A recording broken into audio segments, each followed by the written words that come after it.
Halo Sobat Cuan, siap-siap cuan bareng di Kasep Podcast. Setelah beberapa bulan dari episode sebelumnya, kita kembali lagi nih tentunya dengan topik pembahasan yang lebih menarik lagi. Sebelumnya kenalin aku Filbert dari Kasep 22. Di sini kita udah kedatangan narasumber ada Pak Ahmad Dirgantara selaku Kepala Kantor BI Jawa Barat dan juga merangkap sebagai IDS Inkubator Wilayah 1 ya Pak. Oke, nah di episode kali ini kita akan ngomongin tentang psychology in facing the market atau psikologis dan mentalitas dalam menghadapi gejolak pasar. Oke, sebelumnya mau ucapin terima kasih dulu Pak kepada Pak Ahmad udah nyempatin untuk datang ke sini hari Sabtu ya Pak ya. Bandung tuh lagi macet-macetnya. Ya harusnya bisa santai-santai di rumah, Bapak menyempatkan datang ke sini. Saya mengucapkan terima kasih Pak. Oke, jadi mungkin kita langsung masuk ke topik pembahasannya aja ya Pak. Melihat dari beberapa tahun belakangan ini kan jumlah investor dan juga jumlah trader tuh lagi meningkat-meningkatnya Pak, apalagi sejak pandemi COVID gitu. Kalau pandangan Bapak, bagaimana sih tentang investor dan trader ini? Oke, tadi kita lihat peningkatan investor ya, apalagi selama COVID ini. Dan sekarang update ada sekitar 11,9 juta investor di pasar modal. Dan untuk di saham ini sudah hampir menyentuh di atas 5 juta ya untuk investor di saham. Dan kalau kita lihat di Jawa Barat mungkin ada sekitar 1 juta lebih investor saham. Jadi peningkatan ini memang banyak didominasi kaum milenial ya, kaum muda nih. Hampir di atas 50% itu kaum muda ya, di bawah 31 tahun. Nah, jadi ketika kita masuk ke instrumen investasi, tentu kita harus tahu nih apa tujuan investasinya dan baru nanti kita lihat dipilih instrumen investasinya apa ya, dan kita harus tahu juga karakteristik macam-macam dari instrumen tersebut ya. Tadi disebutkan di saham ya. Ya, saham ini kan bukti kepemilikan perusahaan ya. Kita sebagai pembaca punya hak untuk mendapatkan laba juga. Dan apabila rupiah setuju, maka akan dibagikan dividen yang kepada pemegang saham. Nah, memang kita lihat tipe investor kan di sini ada dua ya, di mana ada yang disebut dengan trader dan ada yang disebut dengan investor ataupun value investor ya. Dan kalau dua-duanya juga mengharapkan keuntungan ya, tentunya. Dua-duanya mengharap keuntungan. Cuma yang membedakan mungkin pertama dari karakternya ya. Ketika seorang trader mungkin yang menjadi fokus dia adalah pergerakan harga. Dan lebih sering transaksi juga ya Pak? Ya, makanya dia lihat harga. Nah, kalau untuk yang investor, tipe investor biasanya yang dilihat adalah value perusahaan. Dia itu ada, makanya kadang disebut value investor mereka itu. Jadi ketika mereka melakukan transaksi ada tujuan yang berbeda di situ. Tadi memang ujung-ujungnya keuntungan, tapi dari segi strategi tentu beda ya, dari segi horizon waktu berbeda. Karena kalau kita lihat investasi selalu berhubungan dengan dana, waktu dan resiko. Nah, itulah yang memang harus paham benar ya ketika seorang investor dia akan melakukan investasi. Nah, nanti profil resikonya sesuai yang mana itu disesuaikan. Tapi kalau dari peningkatan ini Pak, peningkatan jumlah investor dan trader tadi, apakah ini merupakan sesuatu yang positif begitu Pak? Ya, kalau kita lihat aktivitas di pasar modal ya, sekarang ada 901 emiten ya. Per kemarin itu kita lihat dengan fundraise atau dana yang sudah diperoleh dari IPO tersebut sekitar 53 triliun ya. Kemudian juga untuk market cap kita ada sekitar 10.400 ya, sekitar 10.400 triliun untuk market cap, bandingkan di bulan Mei masih 9.000 triliunan ya. Dan untuk transaksi average rata-rata transaksi sekarang di 10,4 triliun per hari rata-rata. Kadang kan transaksi per hari 7 triliun, kadang 12 triliun, kadang 15 triliun ya, atau di bawah 10. Kalau di rata-rata kan sekitar 10,4. Dan sudah ada 74 ditambah kemarin 76 yang sudah IPO ya. Jadi di tahun ini. Tahun kemarin 2002 di Desember ada 59 yang IPO. Sekarang baru di bulan November ini sudah ada 76 ya. Berarti bukan cuma angka investor aja yang meningkat, tapi juga emiten-emiten IPO juga makin banyak gitu. Betul. Jadi ada semacam kita lihat mungkin sekarang ada tahun untuk politik ya. Iya, menjelang tahun politik ya.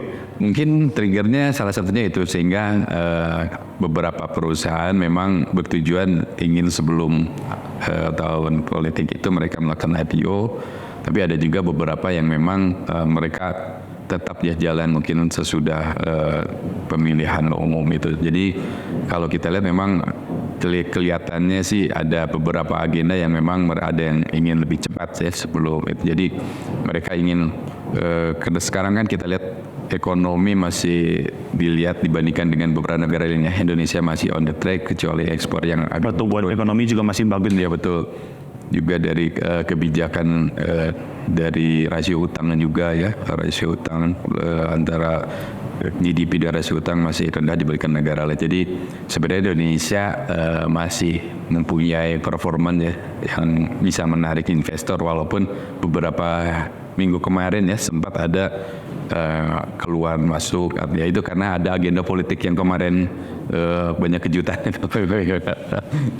Oke, mungkin kalau kita kembali ngomongin ke banyaknya jumlah investor tadi kan ini pada masih investor-investor baru nih Pak, dan mungkin mereka belum bisa dibilang belum terlalu sukses lah di dalam market ini. Kalau menurut Bapak, faktor apa sih yang bisa menentukan seorang investor atau seorang trader itu bisa sukses nanti ya di market? Oke. Yang pertama adalah mereka mempunyai kepahaman ya, dalam artian tools analisa ya. Tahu apa yang mereka lakukan gitu ya. Jadi mereka harus tahu analisa fundamental terutama, dan ketika itu juga mereka harus perpaduan analisa dengan teknikal ya. Itu. Tapi itu tidak menjamin juga ya, ketika satu orang sudah mempunyai keterampilan tersebut, kalau tidak dibarengi dengan disiplin dan psikologisnya bisa di-maintain, dalam artian dia tidak greedy tapi dia tidak juga penakut ya. Dia mempunyai sesuatu kriteria yang logis ya. Yang pertama itu memang harus logis ya. Yang keduanya memang pengendalian diri ya. Nah di situ kalau kita lihat ada beberapa investor yang tipenya jatuh cinta dengan saham. Jadi mereka selalu berharap ya, sekarang turun karena saking jatuh cintanya dengan saham itu, mungkin besok bagus. Gagal move on gitu. Nah itu jadi bukan berdasarkan dari fundamentalnya ya, ini lihat juga teknikalnya, tapi berdasarkan tadi perasaan ya, karena kesukaan pada satu saham ataupun itu keinginan yang memang belum terwujud sehingga berangkat dari harapannya. Nah kalau kita lihat ketika satu investor tadi sudah punya pengetahuan, sudah punya bekal, juga tadi harus disiplin ya. Dia punya strategi kan, dia terapkan strategi tersebut. Misalnya ketika dia seorang trader, tentu dia punya perencanaan untuk trading ya. Dimana ketika dia untuk profit di berapa persen, kemudian juga cut loss ya.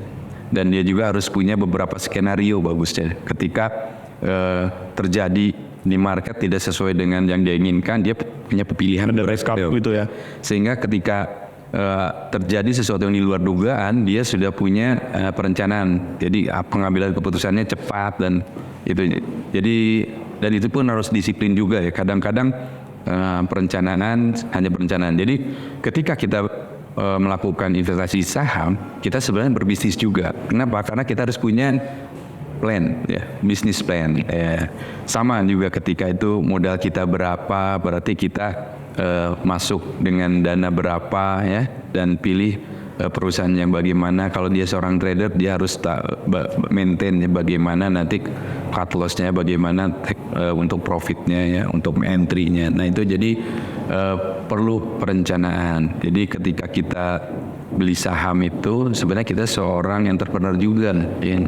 Karena di situ kita melakukan analisa juga. Pola pikir itu yang harus ada ya Pak ya. Ya, jadi jangan berdasarkan ikut-ikutan ya. Kalau sekarang kan ikut-ikutan FOMO apa ya, begitu orang ikut kata teman ini atau influencer ini atau ada yang FOMO nah, itu kan. Nah, itu memang sahamnya bisa naik ya. Itu kemungkinan Anda bisa naik. Cuma ketika saham tersebut kita tidak tahu fundamentalnya ya, dan kita tidak berdasarkan ikut-ikutan ya. Kalau dulu itu kan ikut asing ikut beli ya. Padahal asing itu semua harga punya karena dadanya gede ya. Takutnya kita ikut pas buntutnya gitu. Nah ya sekarang ada lagi kan influencer macam-macam seperti itu, dan itu jangan dijadikan patokan. Jadikan itu sebagai informasi saja dan harus kita analisa juga. Ya, jadi jangan sampai beli saham berdasarkan ikut-ikutan gitu. Tapi itu berarti dengan adanya influencer tersebut bukan hanya, kan ada beberapa influencer yang tujuannya adalah mengedukasi, tapi ada juga yang mencoba untuk mengambil keuntungan dengan cara pom-pom itu. Apakah hal tersebut juga merupakan sebuah tantangan yang akan dihadapi oleh investor-investor sejak saat ini gitu? Iya. Jadi ketika yang investor, tadi kita pertama harus tahu kalau di bursa itu ada 3P ya. Apa aja tuh Pak? 3P itu adalah paham ya, punya, pantau. Nah, jadi jangan dulu punya sebelum paham. Ya, jadi beli perusahaan kita lihat laporan tahunan ya. Jadi untuk tahu apa informasi di laporan tahunan bukan hanya sekedar angka dari kalkulasi kriteria keuangan ya, laporan keuangan, rasio-rasio keuangan. Di laporan tahunan itu ada informasi terkait kepemilikan perusahaannya siapa ya, holdingnya siapa, kemudian company profile, bisnisnya itu apa sih bergerak, historisnya seperti apa, kemudian juga kepemilikannya di ujungnya di siapa deh sebenarnya. Kadang-kadang kan bisnisnya yang manajemen yang muncul tapi di belakangnya siapa, nah, ini bisa ketahuan juga. Kemudian strategi perusahaan ke depan ataupun evaluasi dari sebelum-sebelumnya. Jadi itu bisa menjadi informasi untuk kita mengambil keputusan. Berarti kalau paham ini adalah kita benar-benar mempelajari suatu emiten dulu ya sebelum berinvestasi gitu ya Pak. Kita harus benar-benar tahu gitu ya, apa yang kita ingin beli gitu nanti. Betul, jadi bagusnya seperti itu ya. Karena ketika kita beli perusahaan berarti kita di situ sebagai memiliki nanti kan kita juga keluar dana ya untuk kepemilikan saham tersebut. Jadi harus benar-benar selektif ya, jangan ikut-ikutan, dan kita juga lihat nanti apakah perusahaan tersebut tersangkut hukum atau enggak, ataupun individu-individunya. Kalau individu di perusahaan tersebut dia termasuk yang sering kriminal seperti itu, apakah kita mau nggak investasi itu? Nah, lihat juga, makanya untuk melihat juga orang-orangnya ya, jangan sampai nanti kita istilah kita ini sleeping partner kan sebelum mau saham, yang kerjanya itu kan manajemen semua, kita sebagai pemegang saham nanti akan dapatkan dividen. Nah itu harus di orang-orang yang terpercaya juga. Baik. Kemudian tadi ya setelah kita paham, kita punya nih. Setelah punya kita akan pantau. Kalau yang punya mungkin sobat-sobat cuan di rumah juga udah paham lah kita punya saham. Tapi kalau yang pantau ini kira-kira apa yang perlu kita pantau Pak? Ya, ketika dipantau, kalau yang tertentu nggak usah dikasih tahu, pantau itu mantau terus ya. Nah biasanya untuk yang tipe investor ya dia bisa melihat mantau ya, karena ketika mau beli saham itu tentukan dulu tujuannya buat apa beli saham ini. Apakah nanti kalau ada yang kuliah nih buat nanti lulus ya untuk biaya pernikahan, atau untuk nanti beli rumah, atau nanti buat memang nabung ya, dalam artian kita mengharapkan aset kita bertambah berjalannya waktu dan kita mereduksi dari adanya inflasi ya terhadap aset kita tentukan. Nah ketika tipe investor kan biasanya dia bulanan bahkan tahunan ya, bahkan ada yang di atas 10 tahun.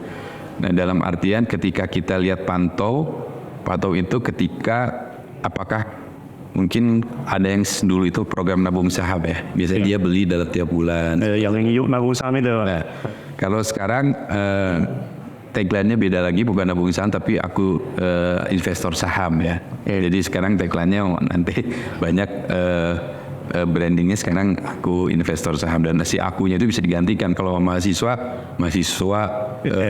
investor saham. Mungkin kalau sobat cuan Pak, sobat cuan investor saham gitu ya. Ataupun yang security investor saham ya. Jadi si akunya bisa diganti ya.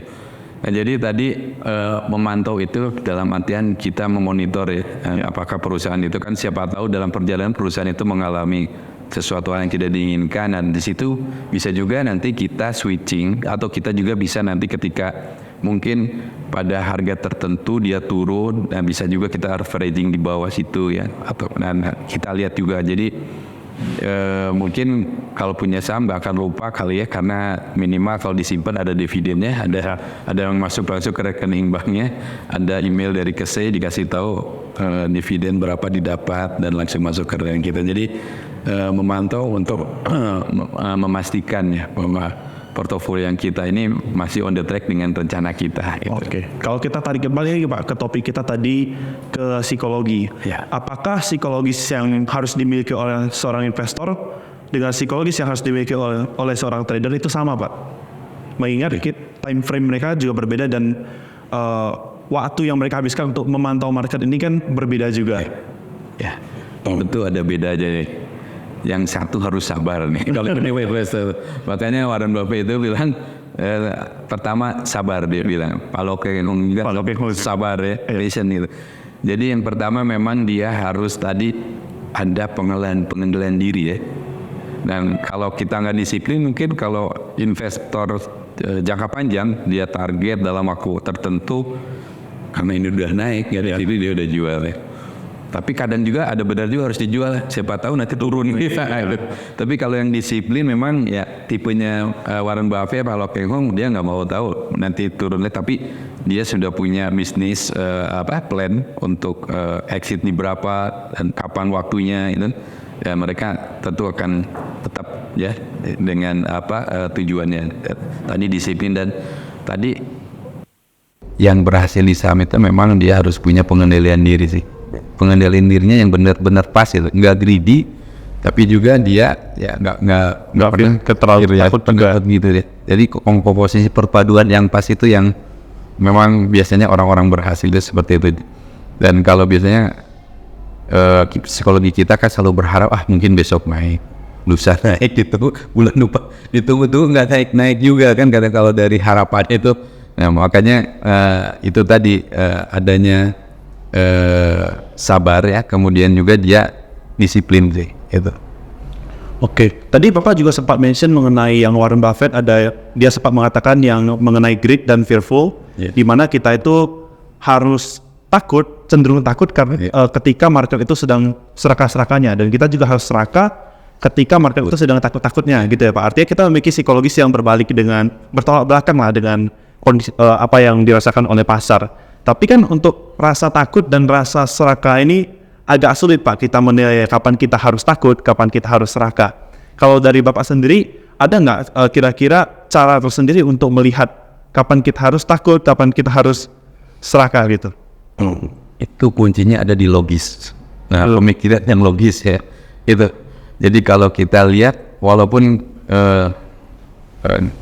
janganlah takutlah ketika orang serakah ya, serakahlah ketika orang lain takut. Itu tetap harus logis ya. Walaupun orang lain buang saham terus, apalah kita beli, tapi harus lihat juga ya, apakah ini waktunya beli atau enggak. Nah, ya, intinya kita harus punya analisa yang logis ya. Dalam artian kita jangan terbawa oleh psikologi kita. Kan kadang perasaan kita kalau di saham ini berharap dan trauma biasanya. Deh. Ada orang yang trauma, ada yang berharap. Kalau yang trauma begitu sekali masuk ke saham rugi terus dia nggak mau nyentuh lagi ya. Ataupun dia udah malas aja, simpan aja, udah berapa tahun nggak naik seperti itu. Nah kalau yang tipe seperti itu memang mungkin karena pertama dia nggak paham dulu ketika beli ya. Jadi beli dia tidak berdasarkan analisa, dia beli hanya berdasarkan ikut-ikutan. Jadi dia tidak mempunyai strategi, dia tidak mempunyai strategi dan kesabaran juga ya, dalam artian pengennya instan. Coba anak muda sekarang banyak kesahaman, pengennya lihat enak dalam sehari dapat berapa juta, berapa puluh juta. Nah itu yang menjadikan seseorang logisnya hilang. Nah itu yang nggak terasa memang kita ini logis atau enggak, tapi begitu kita diam gitu berpikir secara logis, tindakan tadi itu saya nggak pakai analisa, saya berdasarkan harapan, perasaan. Dan ini jangan main perasaan dengan saham ya. Karena saham juga nggak akan mengikuti, nggak peduli dengan perasaan kita. Gitu. Tapi mungkin ini juga berhubungan sama pengalaman juga kali ya Pak. Udah seberapa lama sih kita mengenal market ini gitu ya? Betul. Oke, betul. Dulu saya sempat di trader juga ya, bagaimana pengalaman jadi seorang trader kan. Ketika dia memang mendapatkan keuntungan ya suka, ketika dia rugi nah itu bingung juga ya. Apalagi sekarang market cenderung sepi ya. Iya. Bagaimana karena orang banyak wait and see, ekonomi dunia juga kan sekarang Banyak anjing ya. gede, ada perang lagi di sana, kenaikan harga komoditi, kemudian juga di Eropa, Amerika ekonominya belum selalu pulih ya. Nah, itu akhirnya semakin banyak lah tantangan di ekonomi ini, sehingga ada kecenderungan orang wait and see. Tapi jangan lupa di saat krisis itulah ada kesempatan yang besar ya. Ingat ketika subprime mortgage itu 98, kita sempat IHSG turun 86% yang waktu itu ya, terakumulasi dalam satu tahun. Tapi dia recovery-nya dalam setahun lebih cepat lagi. Ya, jadi karena krisisnya bukan di kita, jadi recovery-nya dalam waktu setahun ya hasilnya meningkat lebih tinggi lagi. Jadi waktu itu yang indeks di berbagai dunia sama kan. Banyak yang memang disuspend karena dia 10% mereka turun indeks di bursa ya. Dan itu tidak hanya di Indonesia. Dan yang mengumpulkan portofolio di tahun 98 ini sekarang jadi itu. Ya. Waktu itu aset Amerika banyak dibeli investor. Waktu itu Citibank kan Arab Saudi ya, Pangeran ngambil. Kemudian dari Cina, dari mana-mana. Nah, berjalannya waktu aset mereka yang ketika mereka borong di saat di sini berlipat-lipat deh. Mungkin itu juga bisa jadi suatu cerita yang menarik ya Pak, yang menceritakan tentang fear and greed tadi ya. Mungkin pada saat itu ketika terjadi penurunan itu orang-orang pada takut, tapi ada orang yang berani mengambil kesempatan itu kali ya Pak. Betul. Malah ada beberapa investor yang memang spesialis krisis ya. Dia masuk ketika krisis ya. Dan Setelah krisis keluar ya. Dan ada gitu, dan dia tradingnya nggak harian nggak apa ya. Dia lihat dulu momen ketika krisis, dan banyak juga kan terjadi waktu dulu itu saham-saham CMNP kan, grupnya Pak Harto, terus Bimantara, itu ada beberapa pihak yang ngeborong kan, karena waktu itu yang dilihat oleh kebanyakan publik nama Pak Hartonya yang negatif Orang ya. di belakangnya. Padahal perusahaannya dia punya konsesi puluhan tahun dengan kriteria masih profit ke depan. Nah, investor-investor yang ngumpulin itu dia tampung terus ya. Sekarang kan dia jadi salah satu orang ya, punya stasiun TV, punya apa sih gitu. Nah, itu jadi lihat mereka view ke depan seperti itu. Jadi kalau kita ada sesuatu yang terjadi, lihatlah di balik yang terjadi itu apa, ada peluang tidak. Benar-benar menilai secara objektif itu ya, kita logis dalam menilai gitu. Betul. Nah itu tadi makanya logis itu benar-benar itu kuncinya gitu ya. Oke. Mungkin pembahasan kita tentang psikologi dalam menghadapi pasar itu segini aja Pak, dan mungkin sobat-sobat cuan di rumah juga udah tahu nih tentang apa yang harus kalian lakukan, bahwa kalian itu harus menilai suatu saham dengan pandangan yang logis seperti tadi Pak Ahmad katakan gitu. Dan dari Pak Ahmad mungkin ada kata-kata untuk menutup podcast hari ini, atau mungkin ingin memberikan tips kepada investor-investor di rumah gitu. Ya, teman-teman investor cuan ya.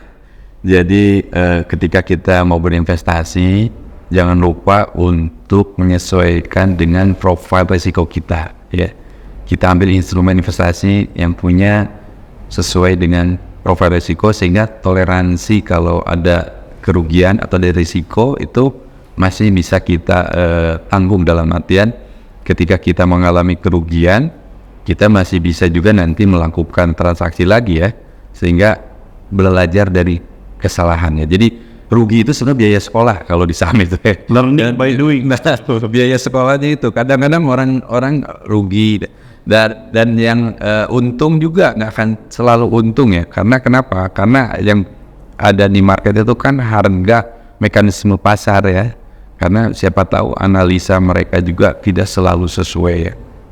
Analis tingkat Wall Street saja ketepatannya kan nggak sampai di atas 70%, 60% ya mereka tetap. Jadi tentu harus paham dulu ya, baru punya dan pantau nanti saham. Itu deh. Oke, tepuk tangan dulu buat Pak Ahmad. Oke, sobat-sobat cuan di rumah, tidak terasa Kasep Podcast kita udah berakhir nih bersama dengan Pak Ahmad. Saya sekali lagi mau ngucapin terima kasih banget buat Pak Ahmad udah mau nyempetin sharing-sharing di sini, dan tentunya sobat-sobat cuan di rumah udah dapetin banyak insight nih hari ini dari Pak Ahmad. Mungkin sekian aja podcast Kasep Podcast hari ini. Sampai jumpa di Kasep Podcast episode berikutnya. Dadah.